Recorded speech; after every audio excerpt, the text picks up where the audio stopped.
We will call the work session of the Board of Education to order. 4 o'clock on the nose. Thank you, everybody, for being early and on time.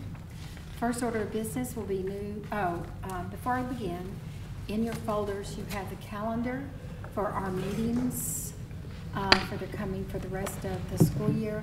You also have an updated annual agenda with some important dates on it. So those are for your notebooks, so you can keep up with. I think the only date that's really unusual is this September board meeting that's being held on a Wednesday. But it was very hard for us to, that is a really, really, really busy week for everybody. So anyway, with that said, first order of business is new policies on first reading. Operations. Are you doing this or is Mr. Kathy? I can go through it. As is the case with most of these policy changes, when the state legislature makes changes, then you know the state school board does the same thing accordingly and then sends recommendations based on the changes. One of those changes is that we have to test our district water now. So know that this is just compliant and meets all the characteristics for the state's new policy changes. Are there any questions? I'm assuming it won't interfere with any class time or anything. It's just, No, ma'am. That's what I figured. Okay. Mr. Kathy, you want to take board on vehicles? Yeah, this is a policy that we really put in place. Up until recently, we didn't have any board-owned vehicles, but now we have the special education van that's going to be transporting students. So this is a new policy that we're putting in place so that we've got some good policies and also some good procedures that go along with having a board-owned vehicle. The main part is making sure that we've got safety procedures in place, we've got to get logs in place, and that everybody and anybody who's going to drive the vehicle has met all of the state's requirements. Is someone at the district going to be responsible for the MVR reports? You? Okay, great. Any other questions? Okay, private vehicles. This was one that we added, and we get a lot of questions about this from our staff and from our parents. And we had no policy guiding what a parent or a staff member needed to do in order to transport students for a school-related event. And we get questions about this frequently, and our procedure has always been to make sure that the parents submitted their driver's license and we collected their personal insurance card.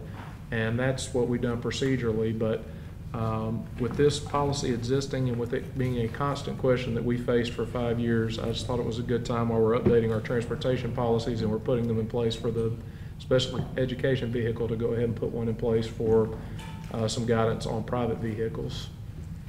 Any questions? Okay, attendance during post-secondary visits. Thank you, Mr. Kathy. Yes, ma'am.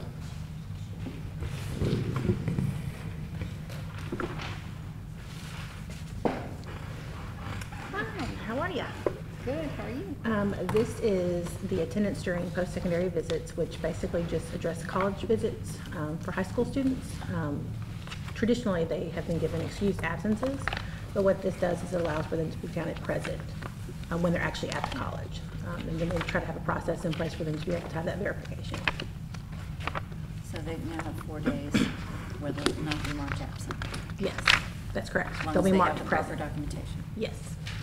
And that does not include travel days. It does not. It is only the days that they are on campus. Correct. Right. So based on discussions that we had, I asked them to pull the Tennessee State School Board's attendance policies just so we can be clear on what we're required to do.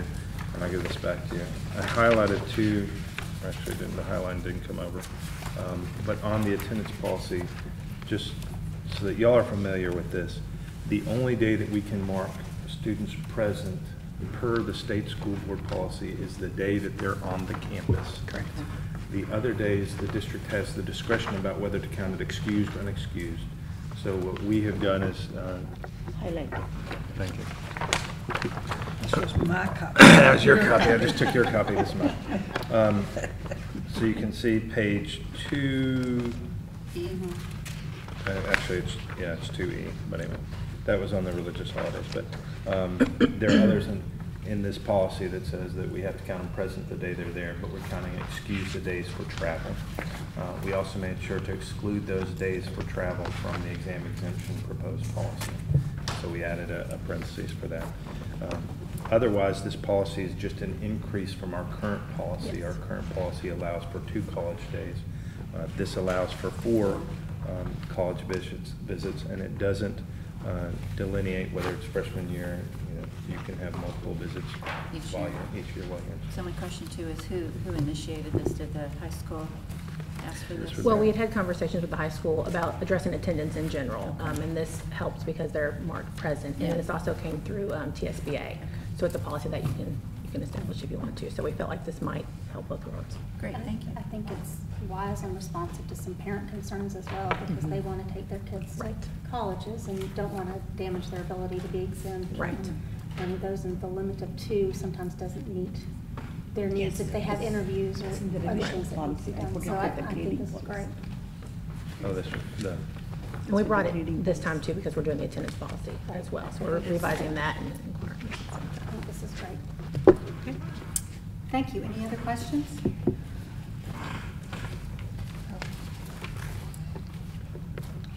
Okay, revision of policies, first reading. Who's first up? So I think. We're Told me going to to tag stay. team on a few, so Okay. I just told her to stay. So the first policy that's up for revision is going to be the IP 4.206 special programs. This is the policy that contains our homebound instruction program, and Ms. Dodd and I work closely together on that because it is part student services and part academics.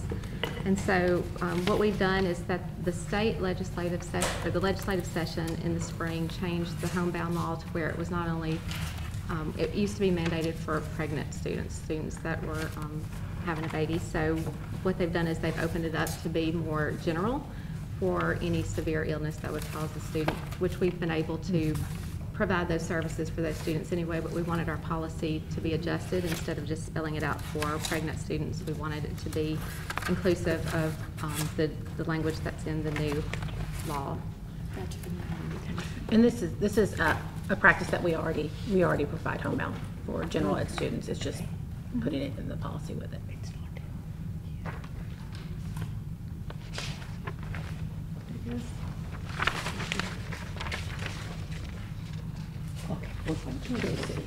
Okay. Okay, so that's the first one. The second one is the grading policy. There are 2 major changes in there. I'm going to let Ms. Dodd speak a little bit about chronic absenteeism, and then we'll explain one of the requested changes. So I know attendance is part of the request of this change. So what I've done is I've just kind of recapped what we talked about at the board retreat, and I made a copy for all of you. I'm going to pass it down. So just take one and pass it down. Of the chronically out of school indicator and what that means to us as a district. As we know, it's 10% for accountability and 10% for the school. So this is just kind of a recap of what the indicator is based on the research. And it's 10%. It's 10% of the school year, whenever it is. So if it's, if we're 90 days in first semester and they've missed 9 days, they're considered chronically absent. So at any point in time, if we revisit and we say, who do we have that we know that are missing a lot of days? And chronically absent is excused and unexcused. So it's a combination. If you're out for the flu, if you're out for whatever reason it may be, depending on the days, you're considered chronically absent. I did want to kind of point out to you on the second slide that you can see on here, where you're capturing the importance of chronically out, a school indicator when we're looking at average daily attendance.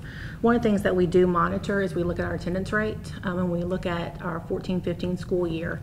Our attendance rate has decreased 2%. From last year. So that's part of the reason why we're kind of looking at attendance. Just a question. Yeah. What was last year, how many students were out? The total number Like for unexpected? chronically absent? Yeah. I don't have it here, but I can get it for But you you. got the percentage. So what we've seen is, Yeah. since we've changed our policy, and it didn't include an attendance component, we've seen a 2% decrease in our attendance rates, which is dramatic. It is. And then there's a 2% increase in the number of students that are chronically absent from when we started getting that information, which was the 16-17 school year. So a decrease in attendance rate, increase of 2% in the number of students that were chronically absent. Okay, so it's from the 16-17 school year to last year? Or? 16, 17, 17, 18, Got it. 2% increase in the number of students that were chronically absent. And then for the attendance rate, it goes all the way back to 14, Okay, 15. 14, 15. That's what I was getting confused about. So the high school requested the change to add the excused absences in as part of the exam exemption piece, because they've also seen issues with more students missing school. And before we were part of the district, the policy had originally had 3 absences were allowed before you could be exempt, and then that was taken out by request of the high school, and now the high school is requesting to put it back in. And we agree with it because it aligns with what we're saying, and it does give flexibility to go to 5 per semester. That is a lot more than what we've previously had, so I think it is a gradual shift into getting in that, moving in that direction. But if you'll notice on the page, it's item number 12 in the policy, we have clarified a few things based on just some feedback that we've received, and the wording is a little different. So it is now saying any unexcused absence or more than 5 excused absences per semester in the course will disqualify the student from all exemptions. And then you'll see the additional note, religious holidays and excused post-secondary travel days will not count against the exemption status of the student. So hopefully this answers some questions that we know we've received, and I'm sure that you all have received as well. Well, nothing's changing as far as when they're representing the school, athletics. That's right. And field trips. It's the same. They are not going Correct. to have an absence show up on their report card. It is reported, we have to report to the state, though, where they are that day. That's right. And so for the state purposes, that's another reason that I have the state board policy for you. So school events, and that is actually page D. 3 to 4, it's D, where it says, students participating in school-sponsored events shall be counted present. So when it talks about excused, unexcused absences, it's not an absence at all. They're kind of present when they're Yeah, but that's kind of representing hard the to school. explain. Well, Yes. and it kind of conflicts with our policy with the list of what we consider an excused absence, because that lists school-sponsored events as an excused absence. So maybe we need to eliminate that from the list. It is an It is an excused excused absence, though. But it doesn't count against their 5. It is an Right, excuse. but is it if they're counted present? So that's the challenge. See what I'm saying? They're counted Yeah, present. So If are it's they if it's a field absent? trip, it's considered present because they're representing the school when Right. they're going. Now, if it's an absence for, I don't know, A DECA But that would be considered. it could be a field trip. A field trip. It can be Okay. another Present, school-sponsored. okay. Or if So they're they're band marked trip, present. A band Yes. trip, cheer trip, right, all or of cheer that, the trip. Right. teachers turn that in and they mark them Present. present. So then it's Right. technically not it's- an absence It's on not that an list absence, that so you're it shouldn't be talking on the list. I think that's the challenge, because we're talking about the difference between what parents see in here versus how the state accounts for them. Yes. So I If see your they- point, I I see your do point too. exactly. But if they're saying that if you count it present here, then wouldn't that be what we report? Right, but I think it is. It is. But I think when we're talking about policy and parents don't see that list, or parents don't hear that they're excused from school, it's not necessarily an absence. So I do think we should look at that policy, but maybe put the caveat. Just put that- And we're looking at it Yes. tonight. See, That's one Because thing. it still is, That is, it's on the list under, in the truancy policy, it lists several things that are excused. Could we reference, And includes religious in parentheses holidays. at the bottom, that policy?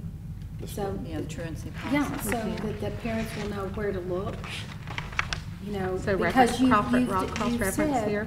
Yeah, you've, The yes, truancy no, policy. where the parents are gonna be reading it, not in Yeah, the. not in that. Okay. They won't read Where the it there. parents are gonna be Oh, reading like under in parentheses 12. there. Because you've referred to religious holidays and excused post-secondary travel days, but then you get into, as Ms. Hope said, all of the absences that are not, absences. that are in that, They're not absences. they're not absences, but they're, yes. Yes, But not absences. just for the sake of our parents being able to determine what it is, if we could just reference the accompanying policy that defines that. Does that make sense? 6.0200. Well, and I guess I'm looking at 4.200, and it says the board considers the following factors to be reasonable excuses for time missed at school. A, B, C, D. so on and And so on. you're- Then and it you're- says F, it says student is officially Yeah, I see what she's representing talking the about. school in a school-sponsored or school-endorsed activity. So what I'm proposing is, if the state board says they are counted present, then they're not, it shouldn't necessarily be on this list, because I think that's what confuses parents, is they look here and they say, well, that's an excused absence. Yes. And then they look here and they say, well, it's not on the list of not applicable. Right. No, I get it. I tried to answer emails and I was confused. Right. So what Just trying to I'm word just it. wondering, why would it be on this list when The it's not? challenge with that policy is it doesn't say excused absences, does it? It That's says the- it's the in the board time missed considers at the school. following factors to be reasonable excuses for time missed Yes. from school, which is required by the board policy. So the board has to give approval for these groups to be away on So it's school-sponsored not But events. defined can as an we- excused absence. Can we, You see what I'm saying? right, but all of these others don't, I'm trying not to use a double negative, but I'm about to, don't not count as an absence. All of them they're excused and they're an absence, but this one doesn't count Or as an religious absence. holidays. Or religious Because- holidays, They don't- doesn't count as an That's- it does count as an absence, Right. it's excused, but It's it just doesn't excused count against absence. the. Well, I But was, there was another. But it pregnant doesn't count students, but I would say against pregnant students. students might not either, Pregnant because students. you're They're also homebound. dealing with Yeah, they're homebound, homebound. and homebound is classified as being present Okay. also. That's true. Is there a way, I'm just trying to think of a way that would help Well, clarify. what I think that we can just make a suggestion. Well, and it too. may go to the makeup work piece, whether or Yeah. not you can make up the work if it's excused or if it's considered present, because with homebound, they're not there, but they're considered present because we provide the Because they're service, providing so they're instruction, doing the makeup work, receiving and that can instruction. kind of flow into that as well. If we vote on this policy, if we vote on the post-secondary one, we have the capabilities to send an email or a note to all the parents and tell them what's going on, and then also Give them notification. explain as easily, as clear as Students possible. Students on field trips Yes. are counted present. Or Yes. Students, and I'll even clarify that, because when people hear field trips, they think of the Right. The elementary elementary. school. Students who are on school-related Mhm. events. Yeah, Yes. students Yes. officially District. representing the school in a school-sponsored or school-endorsed activity or. Petition, you or- do Or counted district two. present. Yes, but I think if we School send that slash out, that will district. clarify for the parents, and plus if we're making those changes, they do need to be notified. But if we do vote on the post-secondary in this, I think it'd be a good idea just to send them all a Good little to know. note. Is there a way to note that policy there as well? This Tennessee State Board policy there as well? It's on the back. Well, I guess it's on the back. Is it on the Yes. back? Got Is it TCA. down It there? is. Yeah. It is. Yeah. Way down there, yeah. I always want to make sure that parents know what policy to go to. Right. And while we know to look on the back, Yes, They it's don't. 4100. It is It's on 4100, post-secondary, too. yeah, you just Yeah. have to dig to the point where you find it. Mhm. So here's my other question on, do teachers understand? Yes, they What the do. policy is, and they're gonna understand that yes, 5, because but- this is a change from no, in any excused absences to 5, so it's gonna be a little bit of accounting to make sure, okay, do my kids, which of my children are taking exams and which are Right. not? And in my classroom. as we spoke, we're Yeah. really only talking about the seniors for first semester. But the Because second no other semester students is- are exempt, it's only for, Right, so the accounting piece is what I'm concerned about, is are teachers responsible for that, or is that coming from the attendance office? How does that It usually work? comes from the, and it's not Yes. but usually from the attendance office, Okay. and they have a way to filter it through Skyward. Okay. To the codes So that are in there, will so have they can. that, yeah. And we have an attendance operator who is trained, Yes. who Right. does all the state reporting. Well, I just wanted to make sure it goes Continually back gets to. training by Con- the side. yes. She meets with them regularly just to clarify, and that was one of our discussions today, is what coding would we use to where the teachers would know they're excused from exemption, even though they're gonna, might count against us for chronic But absences. I feel like too, like with Skyward too, there's a lot that we can do Good. to kind of filter through it to find out exactly where they were. And as much of that explanation as possible, when we notify parents of the Okay. changes, that it is coded different. And attendance has been trained, and I mean, I think all of that's important, and then that gives parents that level of comfort that, And I guess this is a side question. If we're having, I guess my concern is, if we're having so much absenteeism, what are we doing as a district to work, and I know you'll have an answer for me, but to work with the parents? I mean, because that's our concern. Attendance is key. They need to be in school. And what are we doing to meet with the parents to modify their education plan or get them evaluated physically or mentally? Absolutely. One of the key things that we have, and I've provided for you on the back of this, is that we have a tiered process for chronic absenteeism, and we have a tiered process for truancy to address both. I've been meeting with the admin at the school. We've been having lots of conversations of what we can do in Skyward to monitor it, what they can do internally to monitor it, and the key takeaway is intervention. And that's really what I'm pushing. I'm pushing for, with tier 1, if you know you have a student that's missed 3 absences, have the teacher email and find out why they're not there. At 5 absences, what's going on? Why are we chronically missing? What can we do to intervene? What barriers can we provide for you? How can we help to get you in school? The other thing that we kind of pushed this year in specific was I gave the principals some information to push out during the curriculum nights to address attendance, truancy, and I think anonymous alerts was the other thing that was on there. And also we have some flyers that we're pushing out. I know during the high school at their grade level, at their class meetings, one of the conversations that they did have was about attendance and the importance of being there. So I feel like we're getting everybody on board to realize that we've got to intervene early. Even if they're just missing for the flu, we have to reach out and find out why. Thank you. Okay. One other question. Do we need to include post-secondary travel days to the list on the policy at 6.200? The one that we were talking about, On this that section? we're not going to eliminate, but This section? starting at 12. Because it's a reasonable excuse for time missed at school. Do we need to include that on our list?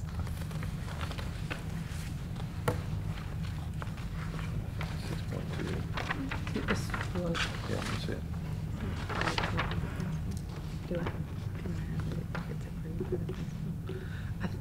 we do have on there the extenuating wanted everything to be circumstances by the consistent. principal, I think is what they've been using historically. I'm sorry. I think they've been using the excuse by the principal Okay. Yes. historically is That's what a they've very been So using. that is I, because if you read had this discussion today, when you read the state school board's policy on travel, it all has to be pre-approved. And so we Okay. actually had a good conversation about We did. what happens if someone says they need to go to Mississippi State, and it's going to take them 3 days. It's going to take them 3 days of travel to get to Mississippi State to do that. Oh, they're crawling. They're walking. But- They're walking. So there is a role in the principal, and that's consistent with the state board's policy on, this is prior approval. So you submit it to the principal, they Okay. approve that you're going to go for this event. And at that time, that's why we were meeting with And Mr. they- Taylor also to talk about looking at where are they going, the amount of time that's Right. reasonable for them to do that. Well, and that's travel specific. I'm just talking about the actual, or do we need to do? She's talking about putting it in there so that people know it's excluded where we put But the the other. only- Pre-approved, The can we thing- put pre-approved travel days or pre-approved? Well, travel? that's- Or just let it I- fall into that? and See, just that's not- why we have to do case by case. Yeah. Okay. That's why we felt comfortable with the case by case basis. Because he has to evaluate it. Because otherwise people could say, I'm Oh, it's taking on this 3 days list to on go to here. start. Right. I just want to make, I just want to make sure we're It's all not consistent. that it's to do with Yeah. I just want to make sure it's all consistent. No, I All agree. across the policy. I agree. I just, And I gray think- areas make me nervous about it. Well, I think by putting it in, it's gonna, like I say, cause Create problems. more of a problem Right, than it does right. now. And Because I then- think as long as they're clear that all post-secondary visits have to be approved by the principal. And they do, the students know, they announce it in the morning, where to pick the forms up, and It just depends on if they're listening. that's their responsibility. That's right. Yes, very true. And so we actually met with Mr. Taylor today, talking about how this would work, what would be the flow. Great. So to be clear, you want me to put a reference to the policy that is on post-secondary travel or the policy that's on attendance, or both? That one. That one, okay. 200. 0200. Okay. All right. I can add that.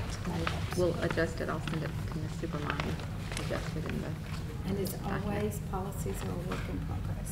Right, that's something I asked Mr. Manuel about, is that after this year, it would really be nice to look at, just like you've done with the previous, look at the policy, see if we've seen improvement, and if so, awesome.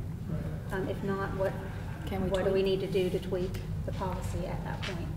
And this policy is one that is revised often. Yes, So you all it see is. this one a pretty Yes, good I was gonna say, we bit. see And the this one next often. policy as well. So before we move on, I also want to cover the last piece that was added in the grading policy. It's the piece on transcripts. So during the legislative session this year, they discussed issues that they've seen across the state and were well aware of districts and schools having issues with changing grades on transcripts after students have left the school. And so the legislative session, the information that came out of that and the law was changed to where you can have transcript changes approved if you have a policy that states the specific need and who's allowed to do that. And so in talking with the high school, and this could happen with elementary, middle, because we also have transcripts for them as well. There may be some extenuating circumstances where something has happened or there has been an error and the teacher's not there and somebody has to go in to look at it. So we've added this piece. It is from the law, and also it includes specific details of what we would have at the high school or the elementary and middle school with transcript changes. We could have added an additional policy, but it made sense for it to go in here with grades, so we decided to Any add other it to this one. questions? It's a wise hat. Okay, are we on the grading policy or are we on 6200?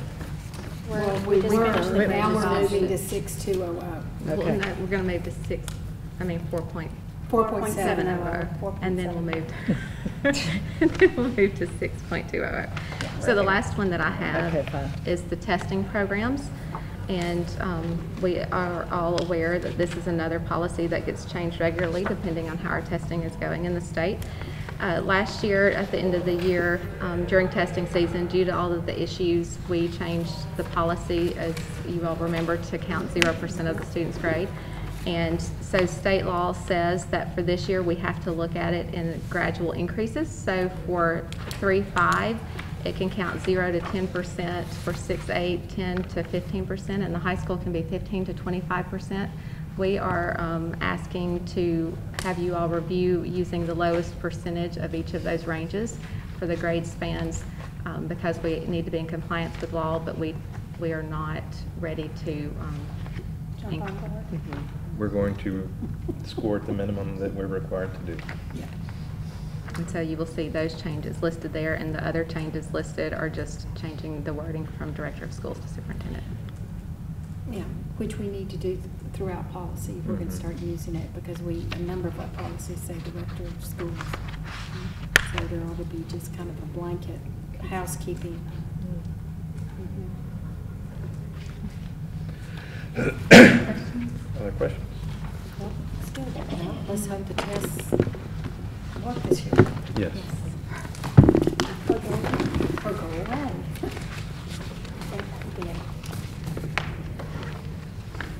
Thank you.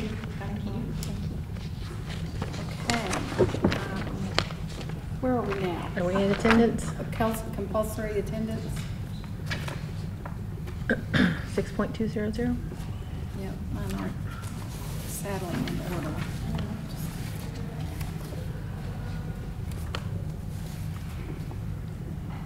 Go ahead. I'll actually use the computer later.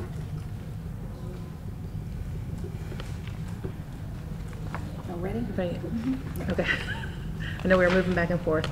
So this is a revision of the attendance policy because we've had a change in the truancy policy. That was the law that was passed this summer. So while we were working on this policy, I kind of did some other revisions to kind of move some wording around to adjust it. As you can see at the very beginning, I kind of put on here the attendance supervisor and the principal, what they're responsible for. One of the other major changes that we added was we also put in here, instead of 2 days to return an absence, we changed it to 5. And we did that as a need because we are adjusting the truancy and we are intervening early. We felt like that would give parents an opportunity to get it in before we immediately jumped into conversations about chronic absenteeism and truancy. The other piece that you can see on here is the truancy information that was added. It has the tiers. So this is just the policy for Tier 1, Tier 2, and Tier 3. I also have with me, if you would like a copy, I can grab it, of the actual progressive truancy intervention plan for the district, and it has laid out the 3 tiers and the number of absences that coincide with those tiers. Just out of curiosity, how many did we refer to juvenile court last year? It was less than 10. And we have, and say when we look at chronic absenteeism and truancy not so much because it's specific to unexcused absences, but when we talk about absenteeism in general, chronically absent with both of them, that's where we have a lot more weight. So the Progressive Truancy Intervention Plan addresses Tier 1, Tier 2, and Tier 3. At Tier 3 is when juvenile court referral and conversations with me are involved, and that's when I do want to say the attendance operators do a fantastic job with working with the assistant principals to make sure that there's conversations that are had with parents when they have unexcused absences.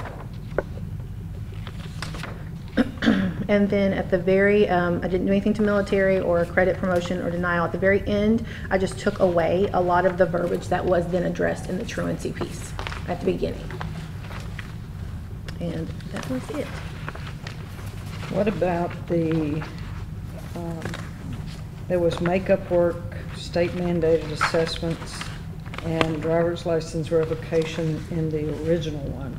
So driver's license revocation is addressed at the very first page, on page 1, line 21. Okay. Notifying at the school. Makeup work is, I know I have it.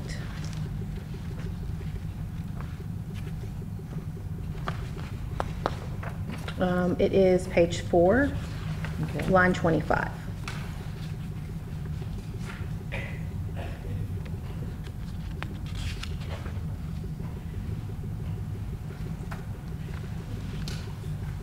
Questions?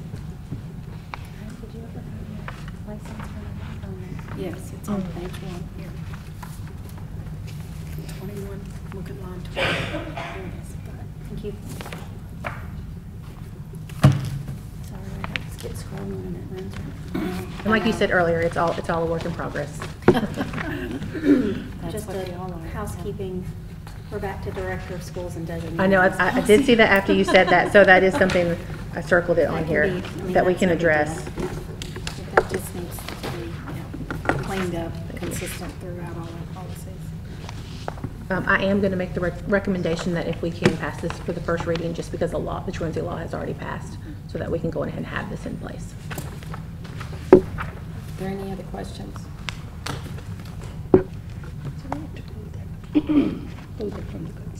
Yes. We need to pull that from the consent agenda. Pull that from the We're gonna consent, waive a reading. Chairman. Okay. It needs to be a standalone. Do we want to pull the grading one so that we can just have some type of commentary on it, or just leave it? If you want to have commentary on it, then you have to pull it. That's what I'm For a saying, vote. is I think that whether the superintendent speaks to it or I'll be some of glad us. to. I Just think- have the superintendent I speak really to it and think- the changes we've made Sure. in the I work think it would be session. Okay. wise. I'll be glad to do that. Ms. Supermoney, let's add Okay. those and just make a note of telling me where we're headed. Okay.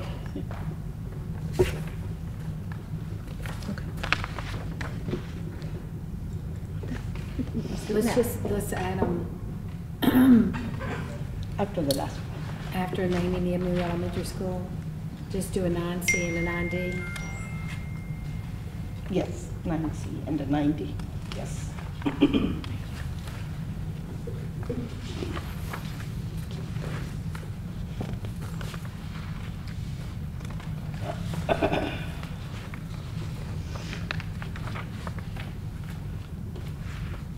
And you might even drop in a little bit about the college visits. Yes. While you're talking about it.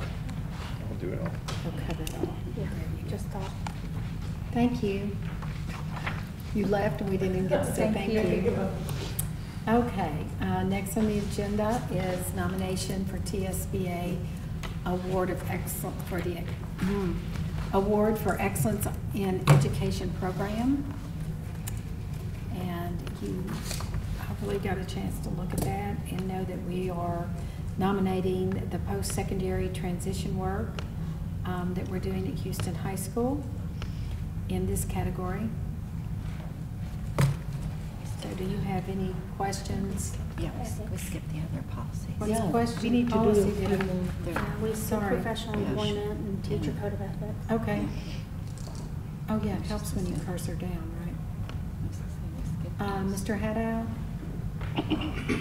Hi, Mr. Hadow.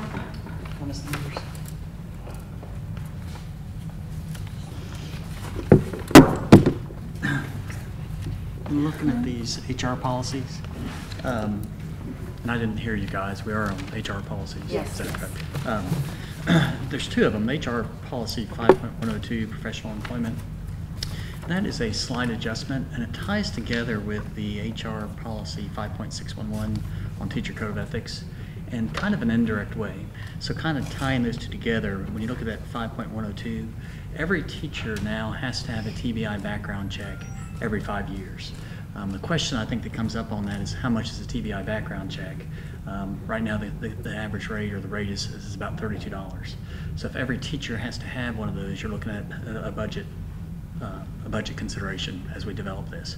But tied into that, it's probably the right direction to take, or it is the right direction to take to keep our kids safe and healthy. So they're doing that TBI background check to make sure that there aren't any major offenses, criminal offenses against a teacher that's currently working under our leadership. Note though, in our employment handbook, if a teacher is caught up with a felony, they have a duty to report within 24 hours. So don't worry about that to the degree that we have that in our handbook as well. When you tie it into, for sake of time, when you tie it into the teacher code of ethics, that one has my attention, and my premise is that the state is really making a push because they outline 19 different standards that an educator has to pay attention to as they work with children. This past year it was 6. So they're really defining standards of our teachers. They also make it a point to make sure that we share those standards with our teachers and we go over those standards in a informational session. We have done that this year. We hit that in August, and I thought that was extremely important. Right now we're catching up with those people for whatever reason missed that session because we are taking it to high regard. With that though, there's a new twist that I think everyone needs to pay attention to. If I'm a teacher and I know there's another teacher, another colleague that is acting inappropriately with students with regards to those professional standards, I too have a duty to report.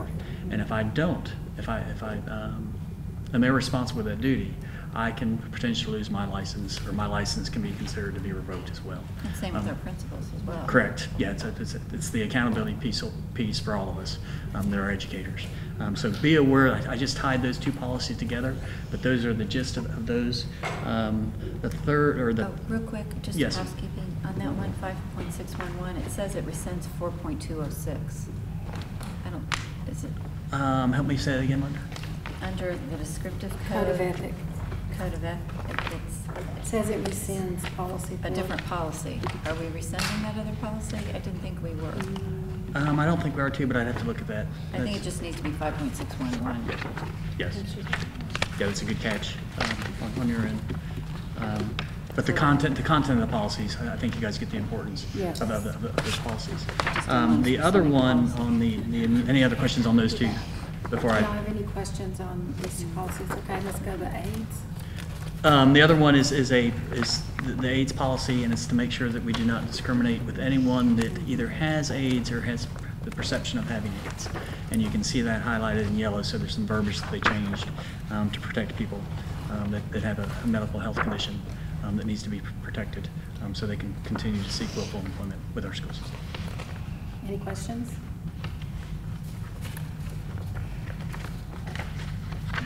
Just to clarify, on 5.611, Ms. Vijaya, you need to just get rid of the 4.206 in that box. It does not rescind that. Yes, box. okay, sure. Thank you, Jason. Anything else, ladies? Thank you, Mr. Hadow. You're welcome. It's housekeeping. Yes. Okay, Are we gonna look at the student? transportation management. Yeah, one more. Comes Mr. Kavanaugh. Yep, Hi, this is Mr. ju- Kathy. Hello again. This is just a revision to policy 3.4, and it adds a section that's highlighted in yellow on the And it really defines transportation of special needs students. The main change here, and this is something that's already done in procedure, especially on the buses, but we want to make sure we have a good check in place where there are 2 people checking anytime the special education students exit the vehicle, that there are 2 people checking off that every student has exited the vehicle, so we don't have a situation where students left in a vehicle. The log has to be kept in the glove box, and there's a requirement that we have to report the cost of transportation and the number of pupils transported on an annual basis, which we already do that also. But the main point of this was to put something in policy that guides when we're transporting our special needs students. Okay. Are there any further questions? Thank you, Mr. Cathy. So we are going to move those 2 policies. Yes. And from the consent agenda.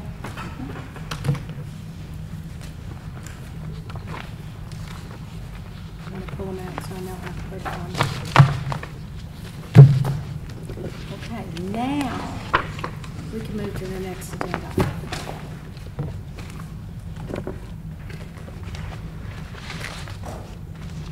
Okay. Are there any questions on your notification of the TSBA nomination for award for excellence in education programming? Nope. I think it's great. I think it's excellent. I'm excited. Good choice. Then we have budget amendments 1 through 10. Is Mr. Jones here? He is ill, so we're going to have the departments who actually requested these changes to That describe the works. amendments. And thank you so much, whoever straightened out the agenda because it was kind of, I looked They and said sent we the went from email. 1 to 10 to 2. Yeah. Okay. So for budget amendment 1, I'll go over the first 2 items on the list. The first one is the other state grants. This is the Perkins Reserve grant that we applied for. It was a competitive grant. We applied to get technology pieces and money for industry certifications. The state had priority areas that they funded, and so we were fortunate enough to get funded for industry certifications. So you'll see that $10,000 amount is there to increase paying for our student industry certifications. I'm sorry, that's the second one. That all goes for the second one. Let me go back to the first one. This is our 3rd year to participate in the Read to Be Ready grant that the state has put out. It is an initiative from Commissioner McQueen to promote strategies for students in K-2 to increase proficiency in reading at grade level. And so with our 3rd year, this is something where they've increased the amount of the grant. So this year we get $10,000 in order to provide supplies or to provide professional development for other teachers within our district. So we have Read to Be Ready coaches. It's their role to find out what they need in each of the schools for instructional supplies. And that's where we're putting all of our money this year is for instructional supplies. Okay. And then my $4,500 is a grant from the State Department that they tell us how we can spend the money. So the 499 other supplies and materials is on a progress monitoring tool with Ames Web.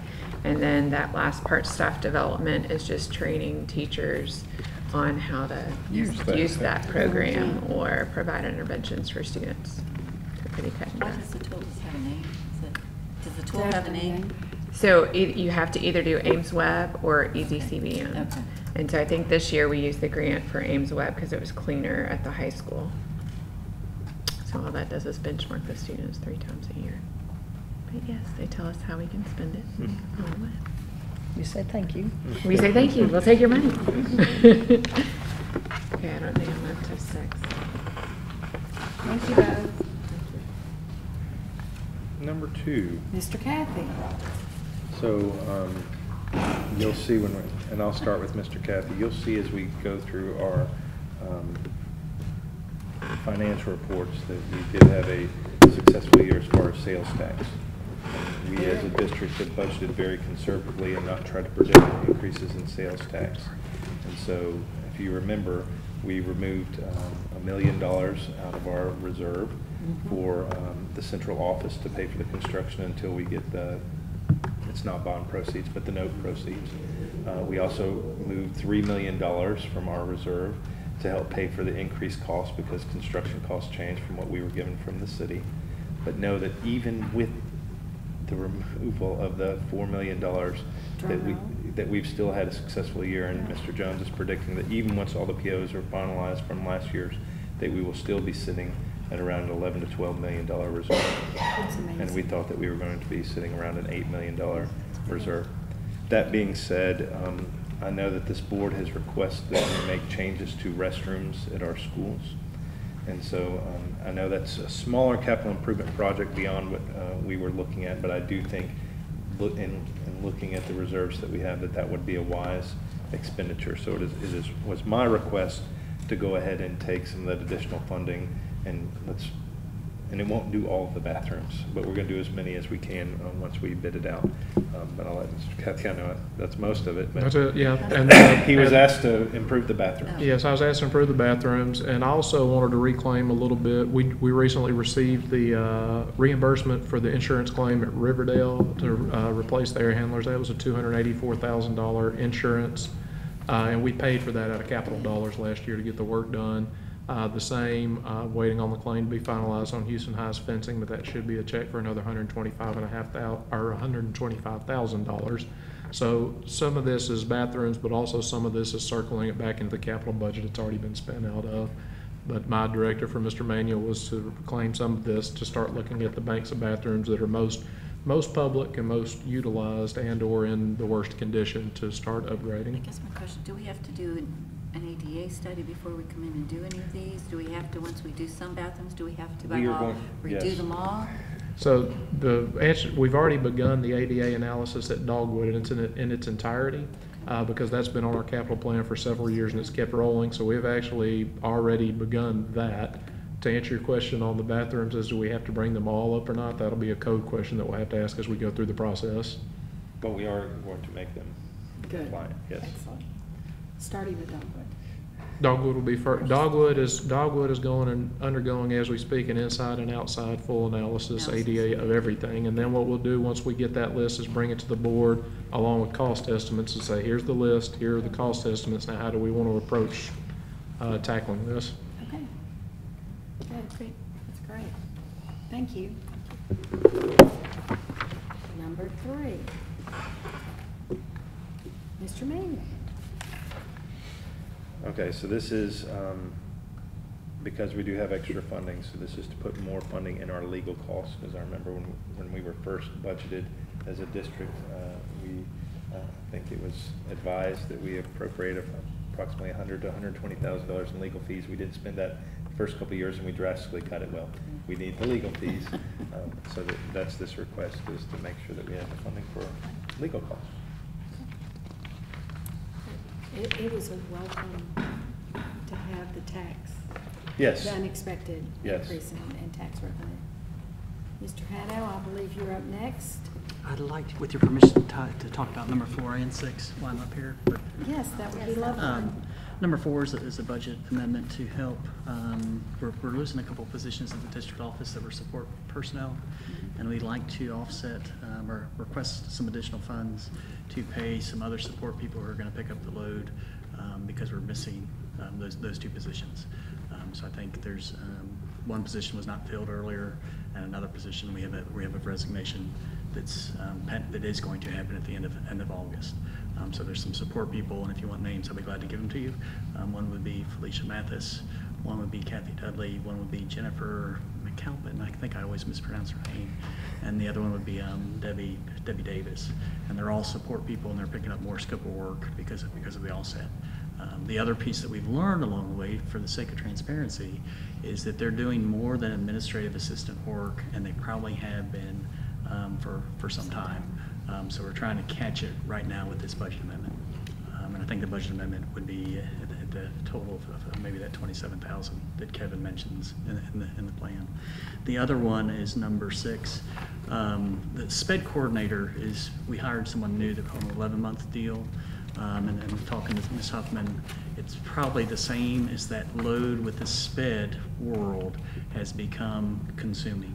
And And a lot of the PD sessions and a lot of the training and a lot of the looking back and having summer training for SPED teachers, especially for consistency and for compliance with progress monitoring, it's really, really important, especially if you look at the number of lawsuits or the potential lawsuits that could happen. Usually they happen in the SPED world. And that's it. We're trying to do a little bit more of a proactive, preventive deal with some summer training, and the person that we've hired has that capability and that skill set. So that's where you're seeing that 11-month go to a 12-month deal. Any questions? Mr. Haddow? Thank you. You're welcome. That's great. Did you already kind of cover number 5, or did Ms. Park, Dr. Park, or did you? No, she needs to come back up. Okay. I just got used to going to this chair, so I'm just going to come back to this chair. So number 5 is to add additional dollars to the salaries and wages for homebound instruction. So we previously had a full-time instruction for homebound, and then we tried to do a hybrid piece for it, and we realized that that was not the best method to go with to provide. As you can tell, we have changed our homebound policy, or we're hoping to change it based on the law. And so now we are trying to have it on an as-needed basis, but we want to keep it where it's part-time. So if we have somebody come in, they serve a student with a minimum required 3 hours per week, that we don't have somebody on staff full-time that's getting paid to do other things while they're waiting on a student to go on homebound. So with this additional amount, it's to provide services to the homebound students that we will have based on the amount that we spent pretty much last year when we had to go hour by hour or pay as needed. So you'll see the requested increase there, just to make sure we have enough money depending on whatever happens with our students. Okay. Questions? Thank you. You're going to get your exercise tonight. Let's have fun. Okay. So as I'm sure you're aware, I have to upload everything to ePlan, and the state gets to take a look at how things are funded and where dollars are at. And so you'll see here requested changes through that process as far as where they wanted money and how it was spent. So that's the closest explanation I have. For instance, with contracts with private agencies, they want to get away from other contracted services and be very specific as to how that fund is spent. And then with other charges, they felt like that amount would better be served under other supplies and materials. So that's it. Questions? Thank you. Number 8. Mr. Mr. Grace Grace is not here. Yes.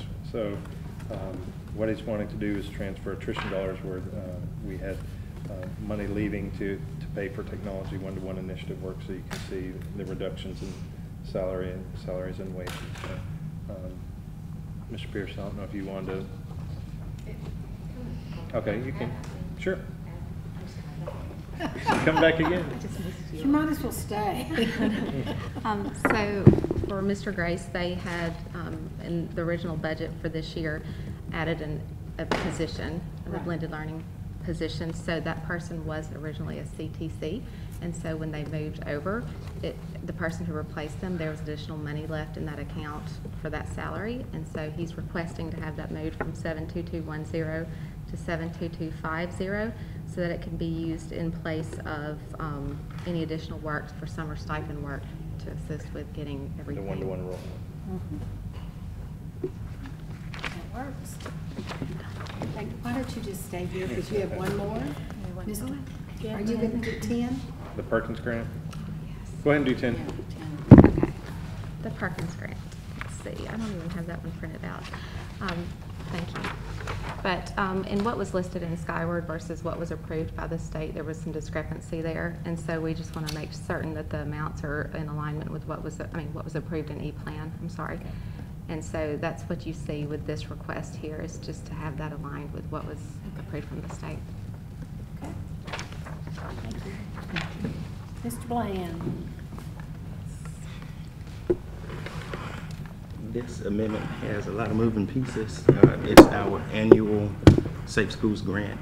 This year, the state allowed a one-time Safe Schools grant of $141,000. So you see that 141,680 plus the amendment. Last year we received 30,935. This year we received 57,906 for the recurring Safe Schools grant. So that's the amount at least we should see moving forward on a yearly basis. It also includes the addition of the school safety officer or specialist. And the way the grant was allocated this year, I was able to put that entire salary and benefits into the grant for this year. And if it's something that's approved, we would expect a $20,000 to $25,000 supplement on top of the grant on a yearly basis to cover the salary and benefits for that person.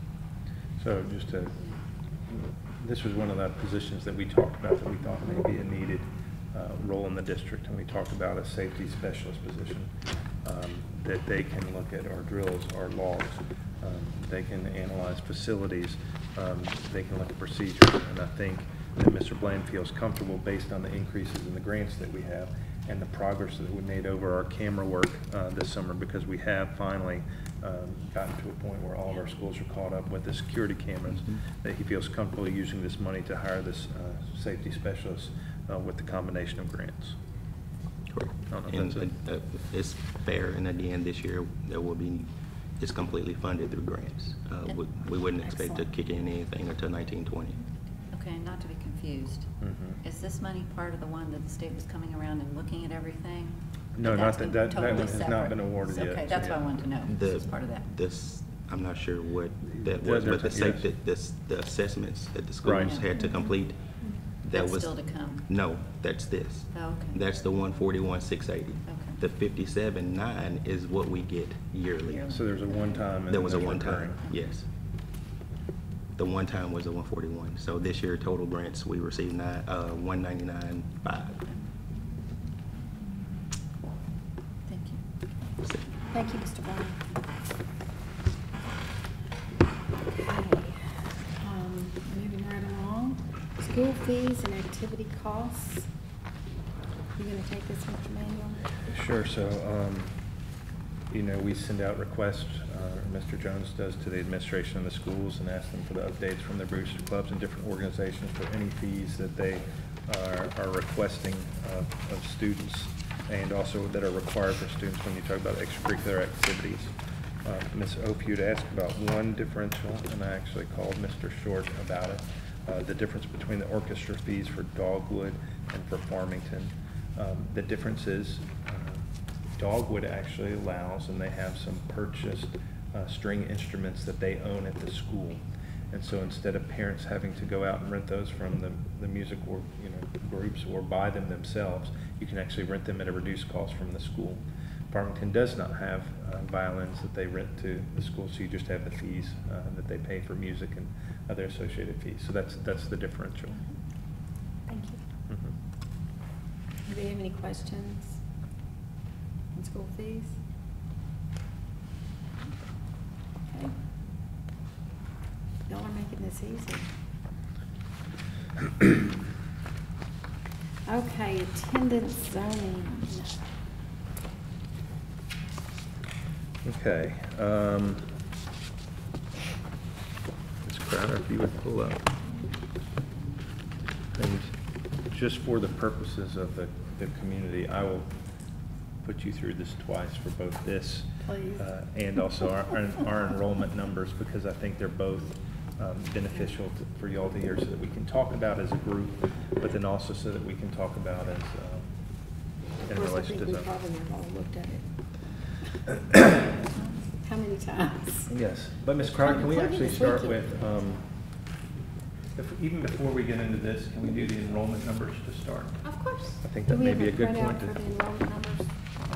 No, we did not. It's, I'll send you a new. You send it to us? I don't know how these are. Ms. Majek, can you pass these out? I'm not sure how we printed them off. Are they in sets or are they individuals? And I'll go ahead and start talking with the enrollment updates before we start. So where are we as a district? And remember, this these are fluid numbers. So even from the numbers that you're going to see today, they've changed from the time that we created this PowerPoint, because we have students that are coming in to the district, students that are coming out. So we make sure that we put dates on the items that you see, so know that these have changed. So we need to review some terms just so that everybody's familiar, and y'all are gonna, y'all have heard these 100 times, but I do think that we need to talk about either maximum or programmatic capacity.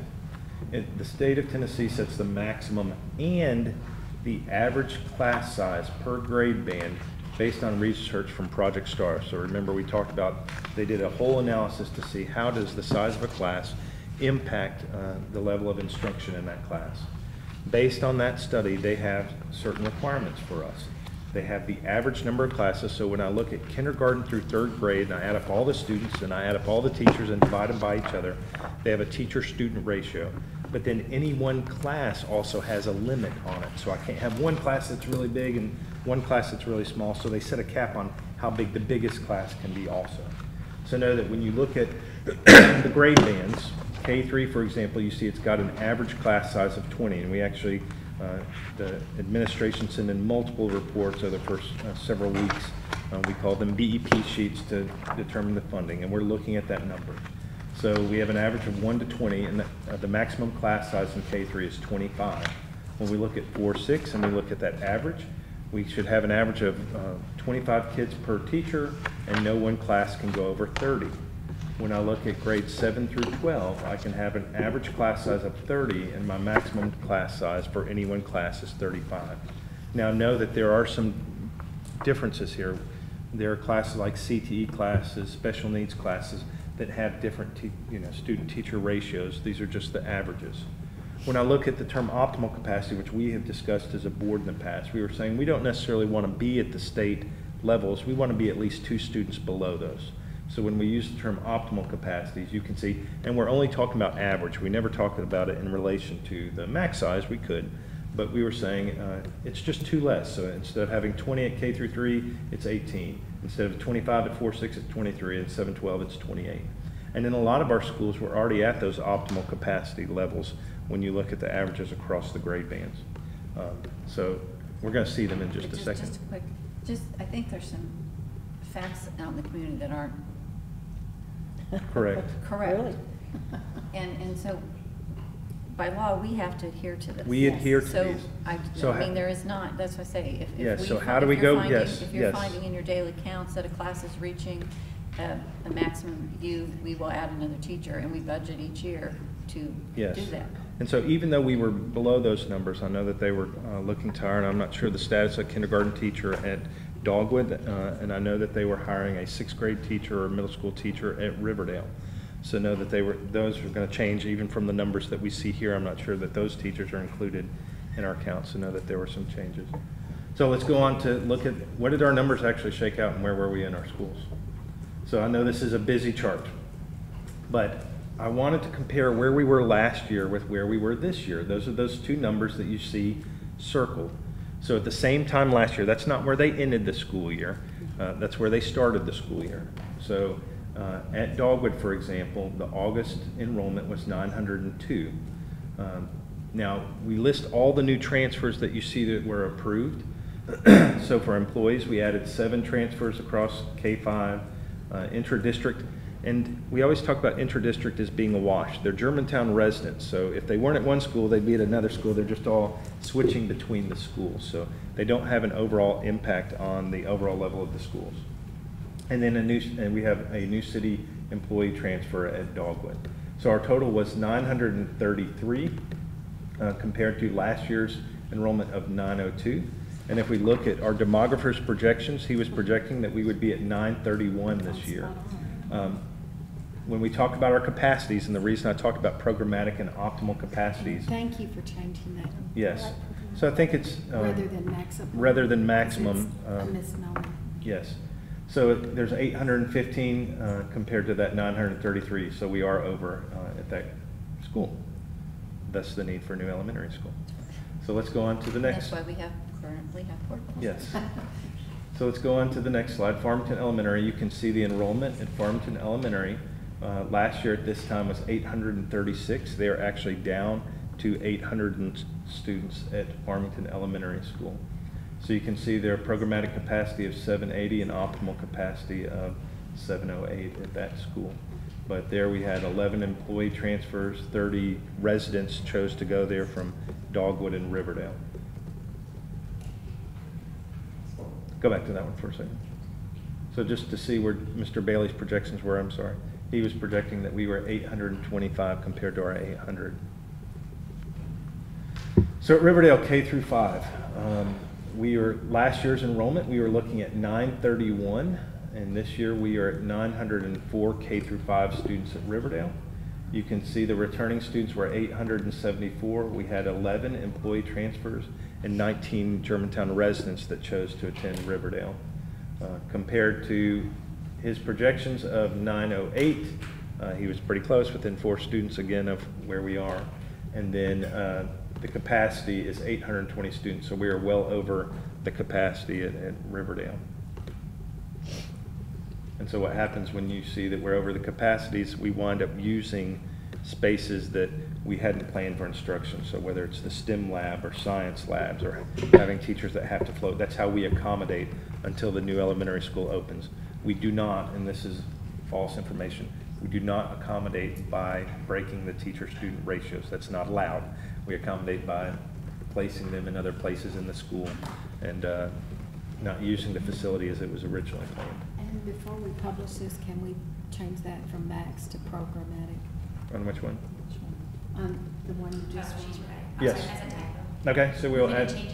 She'll change it before I present this evening. So let's look at the August enrollment for River. Now know that when we start talking about our next, you can go on to the next one. Riverdale 6-8. We are looking at 451 students this time last year in 6-8. We have 3 employee transfers and 10 residents that decided to go to Riverdale. So we're looking at 506. Mr. Bailey's projections were well below here at Riverdale. It's at 442, and our max capacity there, and that one should be programmatic also, is should be 450. So we're well over that. And if you'll go back one slide for me, notice that I see a concern moving forward in the future because we are looking at, if you look at the 5th grade grade band, right now they're looking at 154 students this year that are going to roll up next year. And so know that 154, now you can go ahead and go to the next one. We've already looked at the roll-ups. And we're going to replace that 141 students that are in the 8th grade. So that number is going to be up at least 10 more students next year at the middle school band, but zoning should address some of these concerns. So move on to Houston Mill. Now this is where we see our largest change. If you remember in Mr. Bailey's projections, he said he assumed that all of our transfer policies stayed the same. We did not keep our transfer policies or procedures the same. Because we are out of space at our schools, we cut transfers for students that would normally have rolled up. So students that attended Farmington and Dogwood on transfers were not allowed to go on to Houston Middle School. And because of that, we see the decrease. So their August enrollment last year was 954. They're currently at 947 students. There were 8 employee transfers and 14 that chose to come from Riverdale. We're thankful for that because you saw Riverdale was even more packed at the middle school band. So that's a better number for us. If you look at his projection, he was looking at 969, and our programmatic capacity once again is 930. So we're teaching in places that weren't designed for that. We're teaching out of the science labs. But know that we did see a reduction in Houston Middle School. I'm wondering about the 5th grade rolling up into the 6th grade, because you see you have 2. So if you look at the bottom, 313 and 300s, and then you have the 8th. It's just barely touching it. Yeah, so we have 299 in 8th grade, and that's the class that's going to be replaced by those students rolling up. But know that those numbers that we're seeing at Farmington and Dogwood, we will be looking based on capacity again, and it'll be my recommendation if there's not space and you're on transfer at Farmington or Dogwood currently, that you would not be granted to transfer again. So I believe that you would see a reduction again in the numbers because those students would not be allowed to roll up to that Roll up to school. that, okay. So when you go back, in the returning students numbers at those schools, there are transfer students included. Okay, thank you. If we move on to Houston High School. Now remember, Houston High School is artificially controlled. This year we have, I think, 1,414 residents at Houston High School. The school was built for over 2,100, but we've talked about the capacity. We want there to be 1,900 so that we can continue all the programs that we have at the school, because some classes have smaller numbers, some have bigger numbers. So that's our target number every year, is to try to hit 1,900, and we hit that through transfers. So you should see a much larger number of transfers at the high school forever until the Germantown resident numbers would reach 1,900. So know that you can see the numbers of students. Last year was 1,882, we're at 1,903. We artificially control those numbers. So let's talk about the impact on the schools. When we look at the current enrollment of each of our schools, 933 at Dogwood, 800 at Farmington, K5 at Riverdale's 904, Riverdale 68506, Houston Mills 947, Houston High's 1903. We're just under 6,000 students for the district. Know that also at these schools we're not taking into account preschool numbers for our special ed preschool classes, and some special ed numbers are not included in these numbers. So it's actually higher than that when we look at the numbers of students. This chart compares, this same chart that y'all have seen in the past, our utilization. I asked to show one different, and that's the surplus number of students. How many students are we over that programmatic capacity at each of the schools? So you can see at our elementary school grade bands, we're looking at about 350 students over at our elementary school grade bands when you look at that programmatic capacity. And then at our middle school grade bands, we're talking about 70 students over. So how have we changed since we have opened the doors as a district? For our K-5 grade band in 2014-15, we started with 2138, and these are just residents. We have grown to over 308 students at our elementary school grade band. So now this past year we hit 2446 for our number of elementary school students. When we look at 6-8, how our middle school grade band has grown, we've grown over 269 students and we moved from 1040 to 1309. At the high school level, we had just over 1,000 residents that are high school residents, and now we're at 1,400 high school students. So we've increased 374 high school students, and these are just Germantown residents. People moving into the city are making the choice to attend our schools. So that's an increase overall of 951 students that our district has increased by since we opened the doors. Wow. So now this one's really busy, but I'm going to highlight some things to show you. I'm feeling a little dizzy. Yes, just right. So There's reason. the reason we always talk about this is I always talk about cohorts. It's interesting to see the same group of kids that were in kindergarten in 2014-15, what happened to their class as they moved through. So we've got some circles. So yeah, can you read that for us, Ms. Crowder? So 14-15, it was 336, moving to 400. So just so you know, this shows how that cohort has increased. So they're not just coming in the initial year. Every single year we're adding students to grade levels. We're seeing it happen. So if you look at 6th grade, for example, we've moved from 360 to 383 students in that one grade band. Now, at the same time that we've moved from 4,200 resident students to over 5,100 students in our school district, we have purposefully been reducing the number of transfers because we're trying to keep that balance. So know that we've decreased the transfers from over 1,400 students to 795 students.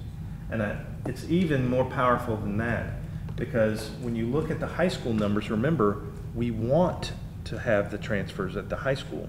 We are trying to hit that target. So of that 795, almost 460 of them are at the high school level. And those are the ones that we're drawing in. So we have dramatically reduced the numbers of transfers through the years at our schools. So when we're looking at that, I want to take away, there's about 350 extra elementary. Yes. And we're building a new elementary school. Yes. So when it's completed next year, It has capacity for over 830 Yes. students. So we will not have portables, No. and we'll probably be at optimal capacity. Yes. Yes. Yes, the goal And, is to and be. we're at getting ready to optimal talk about the capacity. zoning. We are getting ready to look at that. So when we talk about the zoning, we're going to see those optimal maximum numbers, and we're going to talk about the impact that it's going to have on the city. But I think this is a good analysis to see how good was the demographer. What was his projection? So you can see the top bar in white. Those are actual numbers. So 2441, 2491, 2627, 2669, and 2637. That's our elementary school grade band enrollments. So we're comparing that to the gray bar down below, which is the demographer's projections. So how accurate was he? So within year one, he was 5 students over. This year, we were negative 57 students, but like I said, we've made changes to how we're allowing the transfers in, to the good. We're trying to be more conservative. When we look at 6-8, we went from 1332 to 1453 at our middle school bands, but how close was he? Last year, he was within 6 students at our middle school grade band. This year, even with the changes that we made to the transfer policy, he was within 10 students on his projection. So I think this is a good practice for us to do moving forward, to look at how accurate he was in his projections and try to predict our capital improvement needs going forward in the future. Okay, so I think it's beneficial to talk about that before we move to the next thing, which is our zoning. And nothing has changed in this presentation, but I think it's helpful to look at some of the key numbers. And I'll do this again when you all get ready to vote for the school zone. So no, just a history of what we've done. Thank you for passing this out. We started in October of 2016 through March of 2017. We had 3 committee meetings, 2 surveys, 2 public forums to choose the site, and we went from 20 parcels to 1 site.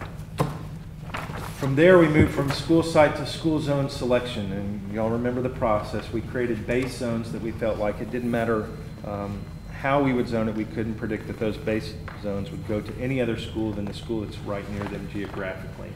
So we had base zones for elementary schools. You can see Riverdale's the blue, Farmington's the green, Dogwood was the light blue, and the new school is the purple. And we have the middle school zones. Riverdale was the blue, and Houston Middle School was the red. So those are the middle school zones. And the gray area is the area that we were really focusing on for the school zoning purpose. I remember when we went through the process, we had 3 focus group meetings, 1 survey, 1 forum, principal and assistant principal meetings, PTO president meetings, special called Board of Education meetings, where you actually went through the process for us to create these zoning maps and come up with the predictive numbers. So you can see we had focus groups with a principal, a parent, district administration. They used online voting to help look at the numbers.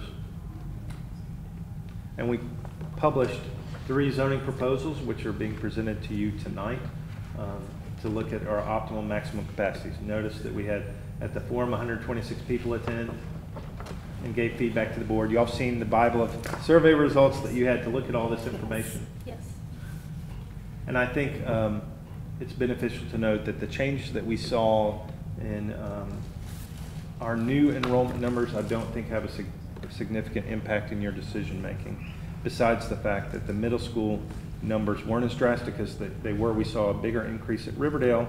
We saw a decrease at Houston Middle School, and I know that Houston Middle School under option C was a concern because of how high it was going to make it, but we think that those enrollment changes have had at least some mild reduction. We didn't see the growth that we were worried about at Houston Middle School. So just to review the proposals, if you remember, that was proposal A. We were looking at Dogwood winding up at 712 students, which has room for 103. Farmington was lower at 570, Riverdale K5 was 720, and the new school would open with 485 students. And you can see the programmatic capacity, max capacity of that school is 815.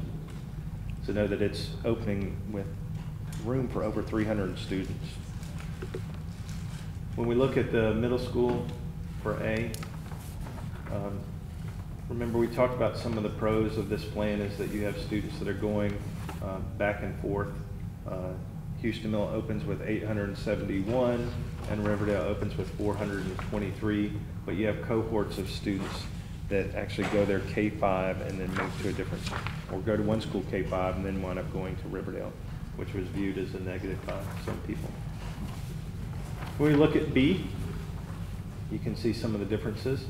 You can see there was a middle section there that actually zoned Riverdale. B had a greater balance compared to proposal C. It keeps us further away from the capacities, but the one drawback that people saw with proposal B was once again, you have a cohort of students that would go to one school K-5 and then come to Riverdale for 6-8. So that was seen as a negative for this proposal.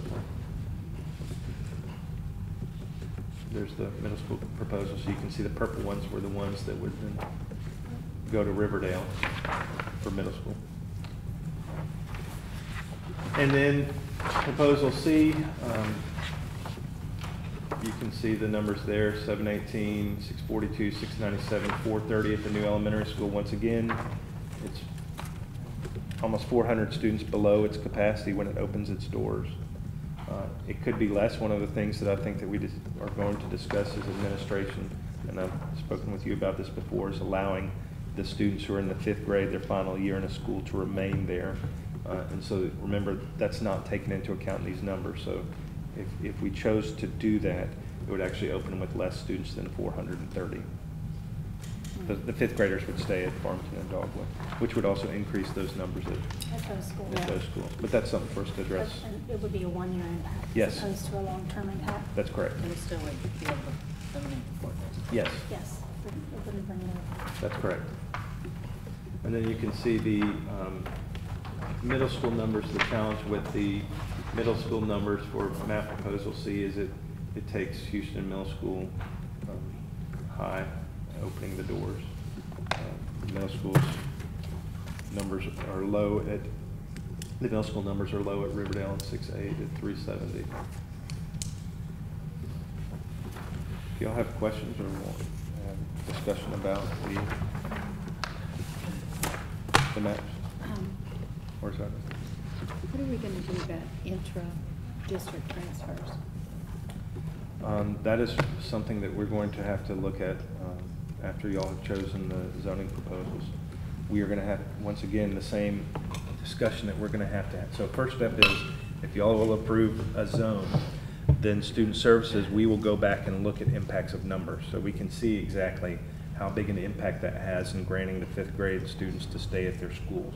We can look at how big the impact has been for intra-district transfers, and are we going to let some students choose to stay at schools versus others? All those things have to be looked at in the future. Siblings. And siblings. Those are all future challenges that we have to address. But my guess is there are going to be changes. We wouldn't be able to operate the intra-district policy the same way that we have. Otherwise, No, too many that people would doesn't- choose to stay at their same schools. And that does impact a lot of families. We had said that, and this was a concern that I heard from the other side, that we were going to allow or require, because if all the 5th graders are going to stay at Farmington and Dogwood, where they are, and the new school is going to open, then we were going to make the siblings go to the new school. Some parents expressed concern that then they would be driving between multiple schools. So if they have younger siblings that are having to go to the new school and a 5th grader that has to go to stay at their old school, they would prefer to go ahead and move to the new school. So all those things have to be determined once we look at the school zones. So first step, if you will First choose, step, we the have to board will choose. select the zones, and then we will look into logistics with real numbers and be able to give you some examples of. Do y'all have any questions transfer. that we haven't covered in ad nauseum? Well, I looked at that notebook. What is that thing? Up It's there? huge. It's huge. So, no questions? How is the vote going to proceed? Are we going to Someone would make a motion for one of the? For one particular Okay, one. got it. I can hold it. And hopefully, we won't have to vote 3 rounds, but we'll see. If we do, we do. Okay. No questions on that? That was Okay. easy. And thank you for changing that, because that was, I think, for the community having maximum capacity was a misunderstanding Yes. of what we mean when we say capacity. So I think that's really helpful. And I think too, now we can, everybody knows we are opening a new middle, or a new elementary. We'll eliminate the portables. Yes. Our schools will be very close, if not everybody, at optimum capacity in the classrooms. Yes. And did you have anything else for interject something? No, those are the main things. And that we're not, and that at this point now, we are meeting state law Yes. as far as classrooms. And we always are the, And we're talking about elementary. Yes. I mean, we're not talking about middle, because middle, we're meeting state laws, but We're still Yes. but we're still going to be dealing with capacity issues. yes, we're still in places that we don't need to be, Right. If you would or prefer to be. possibly, when we're in our general meeting, mention with the going away of the portables, that that's not something we're looking at for Houston, but that we've been working with the city, Yes. so that when we're ready, when we feel we're ready, and the need is there, we can pull the trigger, so to speak, to begin the adding on a wing and the That's new correct. gym. But I think, I don't want that to get overlooked, because I know there's a lot of concern in the community that we're just going to move the portables from the elementary school to middle school. You're the one that made the joke. I know, but that was if we weren't going to get support But from the the city. city- But the the city city has has been said they will amazing. they will Yes. work with us, and I think that helps as we look at zoning as well, to know that Right. And that there's- is in the future. And looking at our numbers right now, when you see once we rezone, that should be helpful. Another thing that we're gonna have to discuss, just know as we start looking at our transfers, and we talk about the transfer policy probably in September, I believe that we would need to add a bullet or a caveat to our transfer policy about exit years. That during a year of rezoning, everyone has to reapply for a Yes. transfer during that year. You're not granted through your exit years, especially K-8. Right. Because remember, all the activities we did around zoning did not include non-residents in those numbers, so that's something that we're gonna have to look at. So you said September we'd be looking at transfer policies. I think that's important that we move in a Yes. timely manner with that, because I know families are trying to figure out how they're going to be impacted, and of course, student services needs to be prepared for Yes, that So we'll situation. consider that next month, Sounds good. yes. Okay. once we give you a plan, right? Any other questions? Okay, let's go to naming the new elementary school.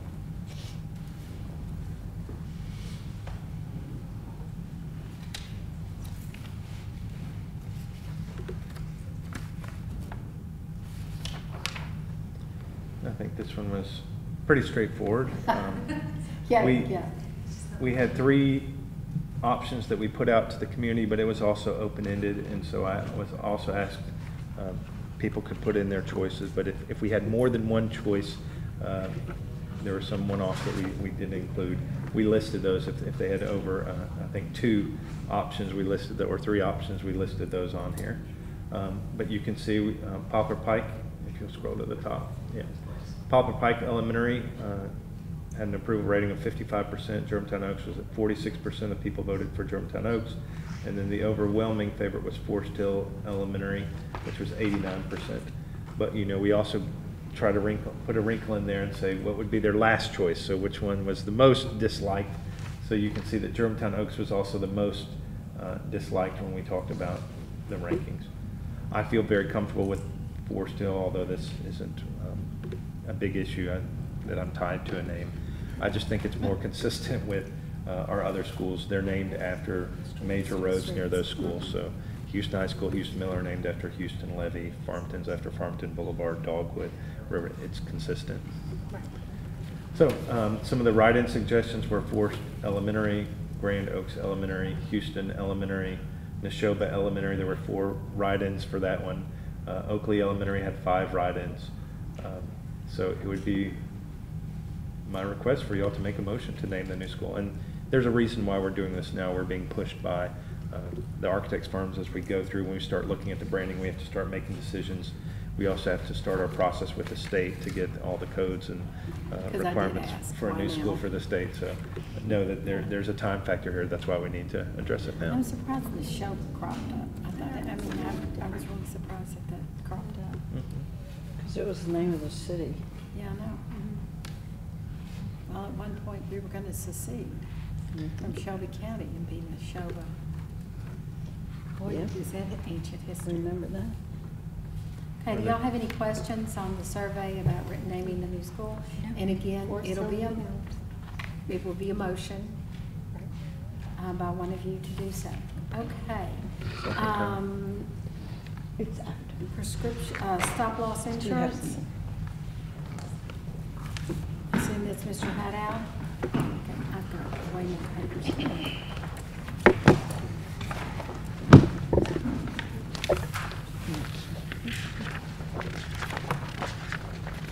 Do you have handouts on this? It may be brief, but at the same time, I want to paint a picture for you.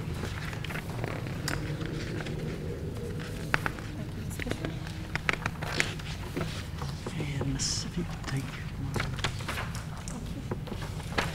stop loss insurance. If you look at the first document I gave you, it's done by American Fidelity, but Health Cost Solutions bids it out for us. And I'm going to tell you the good news. It's $10,000 cheaper. Hold on, I'm going to go back and just bring everybody up to speed on. Remember, stop loss insurance is insurance on our health insurance. So if you have any one claim in our insurance that goes above a threshold, and I'm not sure, is it? It's on here. Yes. Yeah. So they have different options. So, I'll show you this. yes. So just know that this is insurance on that. So every year they look at our caseloads and those individuals, teachers, staff, family members who have had a major incident and have gone above those thresholds, and every year they reevaluate what they're going to charge us for that. It's the analogy, I'm not sure who I was talking to today, is if your child got in a car accident, your car insurance company every year is going to reevaluate your car insurance to see whether they need to change the rates. That's what they do every year with this stop loss insurance. Jason beat me. The handout explains all that. So the catastrophic insurance, the threshold, Great. and the purpose of it is what it's trying to do. Something that they added upon this is that 60/12 is a concept. So they're go back 60 months back. So if I, for instance, have a high claim and it's a continual claim because of the medical care that I need over those years, they catch that in the stop loss. So those incurred costs along the way is what they're referring to. With that, just note, the other one that's for layman's terms is number 7. Well, how much does it cost per employee to get this catastrophic insurance, the stop loss insurance? With American Fidelity, it's $5.65 per month. With the other one that came in as the bid, the HEC Life, it's $602 per month. So my recommendation is to stay with the American Fidelity rebid, especially if it's a savings at $10,000 a year. So I wanted to bring that to your attention as you go into the business session tonight. The other one, and this is another handout, this is what Health Cost Solutions provided us when we met with them probably about 3 weeks ago to go over this.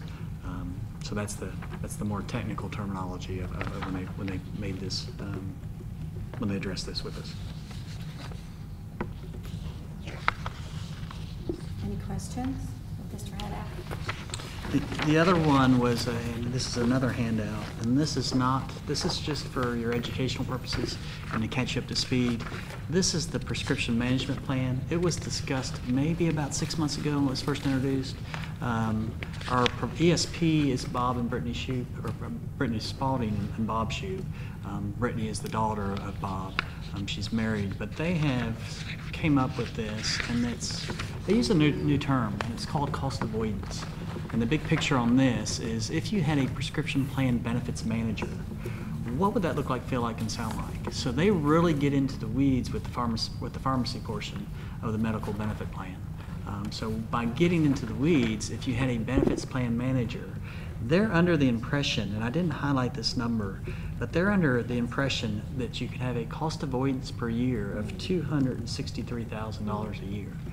The risk involved is you're paying $23,000 for the administrative fees for this prescription benefits manager to really assess where your money's going.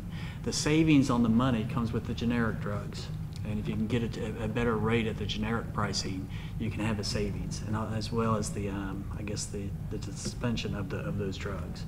So keep that in mind.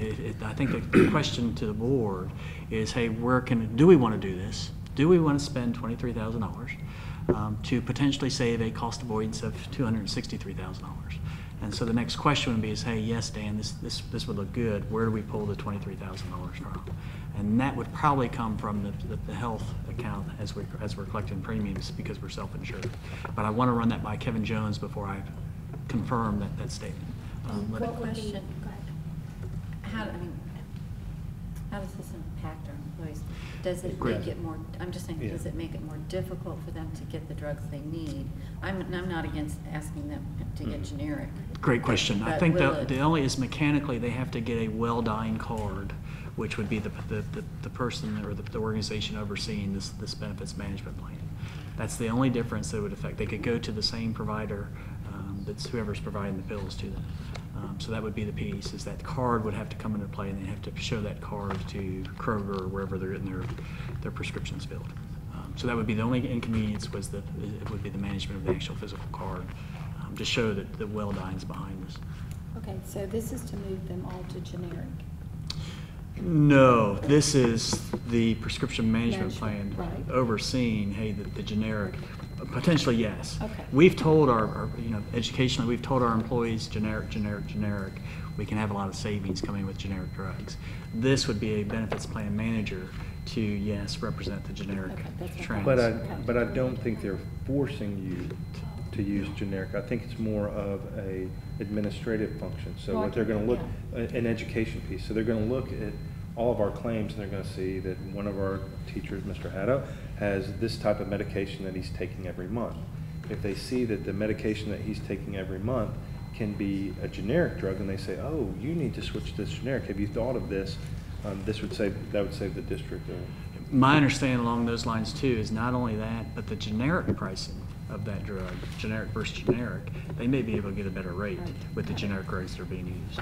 Will there be follow-up on the other side of this, where they provide for us kind of an analysis of how much they have saved us? Yes. Or, Yes. Okay, so there is an accounting. Yes. Okay. So those reporting accountings is, hey, this is where this is coming from. Okay. And I think, don't quote me, I think it's at a quarterly basis Good. where you get to see that. So if we don't see the savings we thought we were going to see. Right. Don't spend that. But Don't spend the $23,000 again. Right, 1 year But it's 1 year. Well, it's a 1 year. I think the terms and the conditions, like I asked Brittany and Bob, is this a 1 year contract? Right. Is this a 1 year agreement, and/or how do you get out of the agreement? Yeah, I will say this for Bob and Brittany, that last piece. They have been we've only been doing this for 5 years, and they've been spot on with their consultations. But this is not up for vote tonight. Yeah, but it's, the other piece though is they're, out of sake of transparency, ESP does get a cut, and Bob wanted me to tell you that, to make So- sure that you know that. When we have more details, we'll be seeing this again. Yeah, I think the question would be the more details, if you can send those to me so I can run that up to Bob and Brittany. No, I meant more details in that, can this be a 1 year? Correct, okay, experience? yes, I'll find that out for you. You know, with a reasonable renewal, but so that if we don't see the cost benefit, We can not renew. That's Yeah. And then my primary and then ask them too if we get a quarterly or. Yes. Yeah, quarterly. And what those reports look like, and they give me a sample of the report. Yeah, any other questions you have? No, that's fine. Thank you. Thank you, Mr. Haddow. This is great. Okay.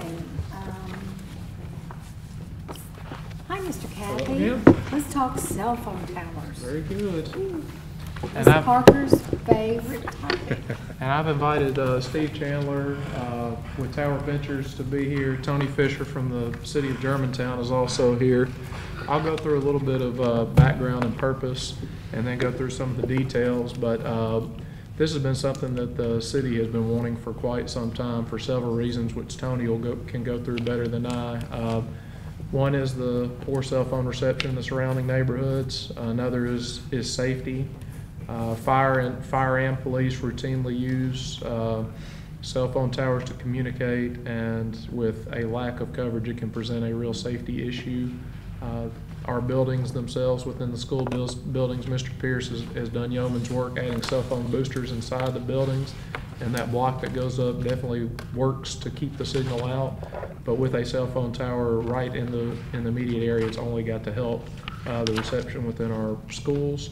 And in addition to that, the city's vision and their plan, one of their key things that they're looking to accomplish is to improve reception throughout the city. I'm going to take you through some of the details, just some of the highlights or things that I think were noteworthy to touch, and then I'll answer any questions. And these gentlemen, I'm sure, will be happy to answer any questions that you may have as well. If you'll take a look at the contract first, and then we'll go through you have two attachments in the board agenda. One is a contract and the other is a site survey with location of cell phone tower and utility easements, as well as an access road. I just want to hit a few highlights, and the first one is on page 1 under A, which is option. Basically, the first part of this would be for this board to approve an option, and this gives Tower Ventures they cut a check to the board for $3,000, and it's changed. They get 3 years to figure it out, and that figure it out means soil samples, it means approval processes, it means run the whole gamut of what they have to do. And at the end of that option, they have the right to say thank you for the option, but we don't want to move forward, or they have the right at the end of that option to say yes, we do want to move forward. So if they do choose, if you'll look to page 2, which is the option period,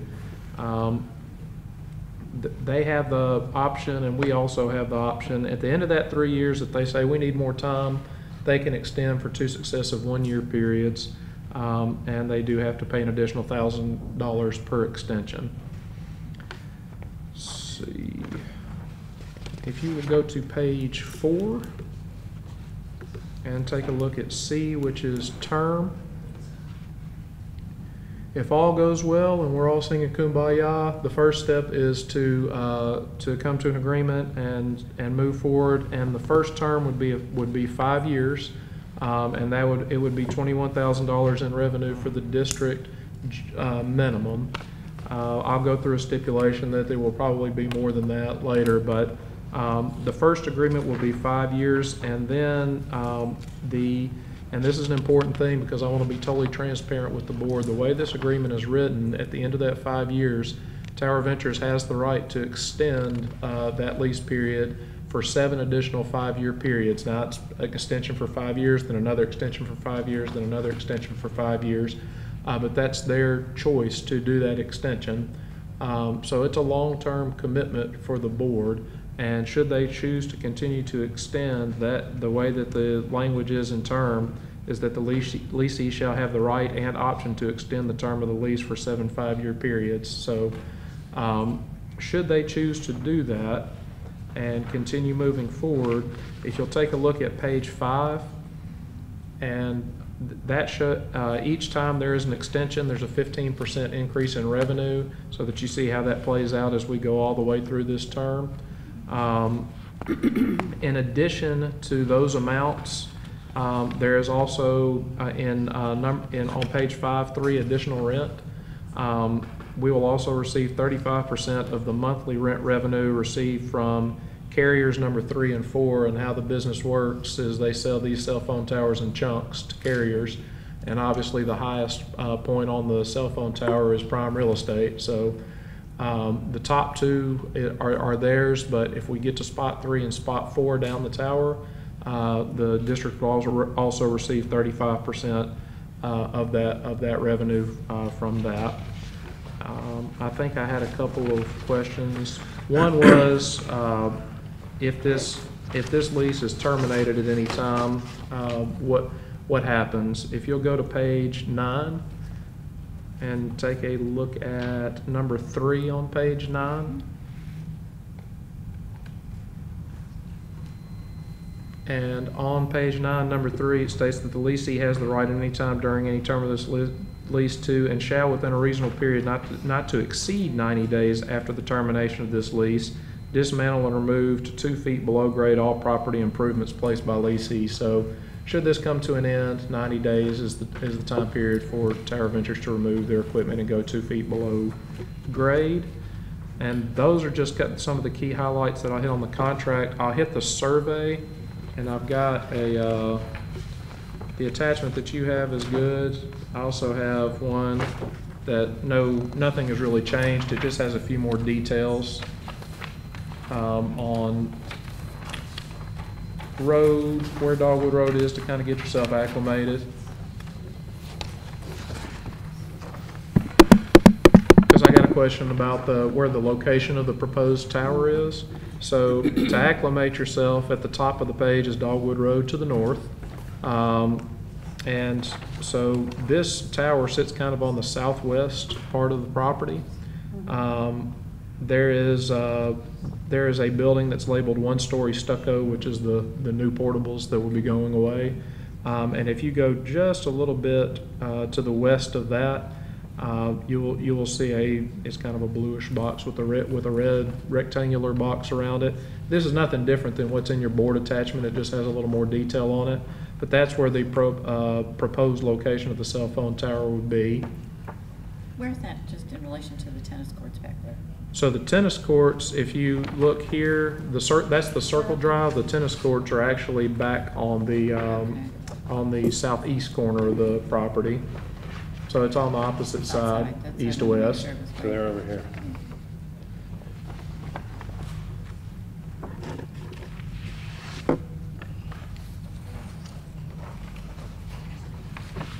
Other questions?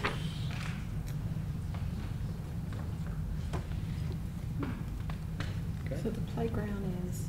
Where the tennis courts are. So it's so, beyond yeah. that red one. Yeah, well, that's what I was trying to, I didn't want to go there. And I can't read what this is right now. And this, That's the easement, that's a The easement. 30-foot easement. Okay, thank you. Couldn't Yep, read so it. that would be where we bring utilities in at, and then a part of the contract is also that we have to provide an access road for Tower Ventures to be able to access their equipment, and that's shown coming off our existing circle drive. Do we So that's have to what this is. provide that, or Tower Ventures is- or We allow them or. We allow them the Yes. space to create this road? Correct. Got it. Okay.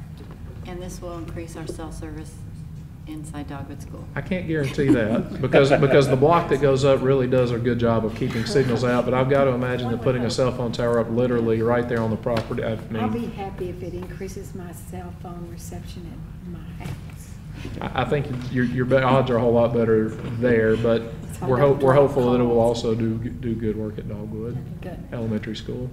And these gentlemen, I'm sure would be happy if Steve would be happy to answer. Tony Fisher has been wanting this for quite some time for a lot of different reasons, so I'm sure they would any of them would be happy to answer any questions that you may have. That's great. Y'all have any Are we gonna wait questions? 3 years? Okay. So that was gonna be, But I yeah. have learned, living here for 30 years, that you may need a little extra time. That's all we have. You got to get through the commissions first. Yeah. Okay, and I guess, do you want to just share with everybody how it's going to benefit the city? Sure, and Josh alluded to quite a bit of it, but, two of the items that we have in the Forward 2030 plan, one is about improving the technological infrastructure, so that helps with this. We have a lot of residents that don't, as you know, don't have cell phone coverage. And the other is being to save the city of Tennessee, and so this is going to go a long way with public safety. One, the school, you mentioned the school, but also, we have a lot of residents that don't have landline phones anymore, and 2/3 of our 911 calls now come through cell phones. And so when you don't have that service, your calls are dropping, obviously that's a problem for that. And then third, we use cellular service extensively in public safety, so every police car, every fire truck, every ambulance uses the cell network. And even our ambulances, when you're getting treated by an ambulance, they're communicating to the hospital through the cellular network to be able to treat you. And so we're also, if you've heard of FirstNet, there's basically a new cellular service that is for public safety. It's just for public safety that's being implemented throughout the country and here in Germantown. And our hopes is that this tower will be part of that, and that will help improve public safety. So just a ton of benefits all around for both us and our residents and the public safety we provide. And we do certainly appreciate y'all's partnership on it. I know Josh has worked on this quite a bit, and it is really appreciated by the city, so we thank you for working on this. Well, as much as we do for the city, we're happy to help. Our plan, we wanted to give this a month to breathe between work session and business session. So this item we didn't put on the business session agenda. We wanted to make sure this was out there, transparent work session, give you guys plenty of time to hear from whomever, give us plenty of time. The plan would be to put this on the business session at the September meeting for an action item. Thank you. Great. Thank you. Thank you for being here. Thank you, Tom. Do you have any other questions? Okay, then are we really at the last item of our agenda? Okay, let's have a discussion on board general counsel. I think you're all well aware of the fact that after comments made by each of you as board, we notified Ms. Owens that we would be considering how we move forward with regard to board counsel. For a short period of time, Ms. Speakman assisted us, not as board counsel, but because of her ongoing work with the district, she assisted us in a number of different areas. So, as your chair, the recommendation I would make is, I think it is wise for us as a board not to necessarily have the same counsel that the district does. I think we need to be represented by our own counsel for any number of reasons that all of you, I don't have to enumerate. So I will tell you, with having said that we did receive a recommendation. As you're all aware, Ms. Speakman withdrew her name from consideration since she would be representing the district. We always have Ms. Owens' firm, Jackson Shields, if we want to reconsider that. But Ms. Speakman was nice enough to recommend Lewis Thomason firm, a particular attorney in there that she thought could work well with us. To tell you a little bit about the firm, they are here, but they represent more than 70 boards of education across the state, several universities. Many of you may have heard of Chuck Cagle. He is nationally known for as one of the preeminent education lawyers in the country, and he is part of this firm. So, as chair, I want to open it up for discussion, but I think depending on the direction you want to go as a board, we would need, under further business, we would need a motion to allow the executive committee to interview an attorney, perhaps the one Miss, and we could certainly go back to Jackson Shields. We could certainly consider Miss Owens again, or we could ask ask them, Steve Shields, if they had another attorney for us to work with. We've worked with Miss Owens since the day we became a district. All of you at different points have expressed some concern with work in that area. So, discussion. I'm fine with the chair interviewing or talking to possible candidates and giving us a recommendation. I would like to have some clearer kind of, I don't want it to be a situation where we interview one attorney or you interview one attorney and it's done. Okay. I think we need to be careful that there's some due diligence. While I respect Ms. Speakman's opinion, that's one opinion. And I want to make sure we have looked at, even if it's just two options. Right. And that's why I said I feel comfortable, though, with the chair interviewing several options. I just and want to coming make back sure with there a are several recommendation. options and not just one. That's all We I'm were asking. advised, not just by Ms. Speakman, but another attorney, that you can't really do RFPs. They don't It's really. yeah, it's an RFQ. So It's an RFQ. It's a request for qualifications Patients, because yeah, it's they a don't really. professional service. They don't do RFPs. They don't, yeah. So, but we definitely could look at more than one. Ms. Parker, thoughts?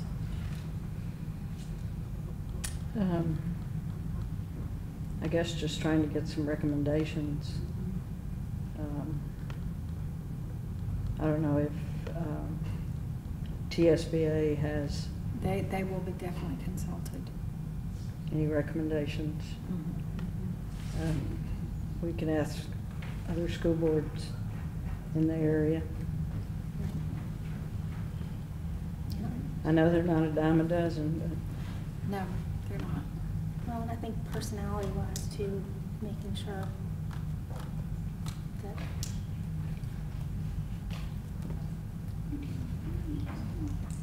they understand, whoever you're interviewing understands what we're looking for.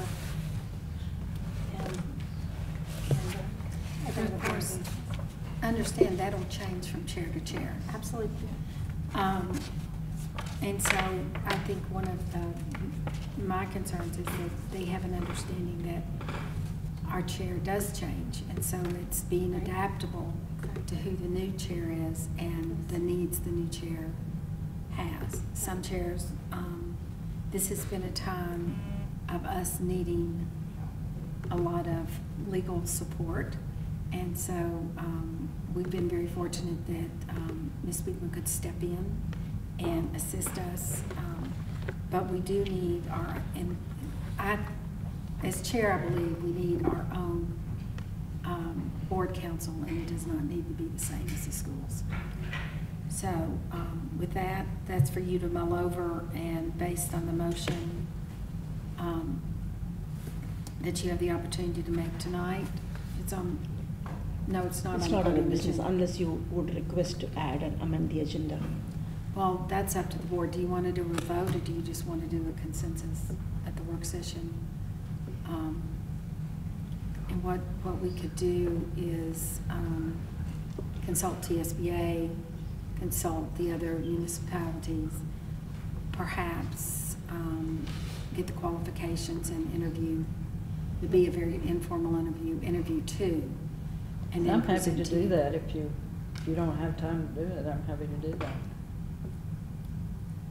I mean, that's really up to y'all. I mean, it's kind of, Bring back several recommendations. and bring to the back board. several recommendations to the board. I have the name of somebody at Lewis Thomason, so that's not, I already got her resume. So it's whatever y'all choose to do. I'm fine with the consensus of allowing you to go ahead and interview some options and come back to us with some recommendation. I think a minimum of 2. Okay? 3 would be great, but a minimum of 2.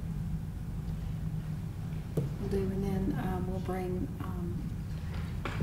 I'll have informal interviews with the 3, and then bring back to you those 3 choices, and we can move from there. Would that work? That sounds good. That sounds great. Okay. Do you want to have this by September, or can we do October? Can we give you more time? I don't know that we, More time would be nice. We have a short turnaround from this meeting till September. yes. So, well, not a short turnaround, but it's kind of a jam-packed turnaround, because our next meeting is September 19th, so that's quickly. So if we can wait till the October meeting, would that be acceptable to everybody? Ms. Fisher? Okay. We do it in the interim. Should we need legal counsel? Are you all okay with consulting Ms. Weidman?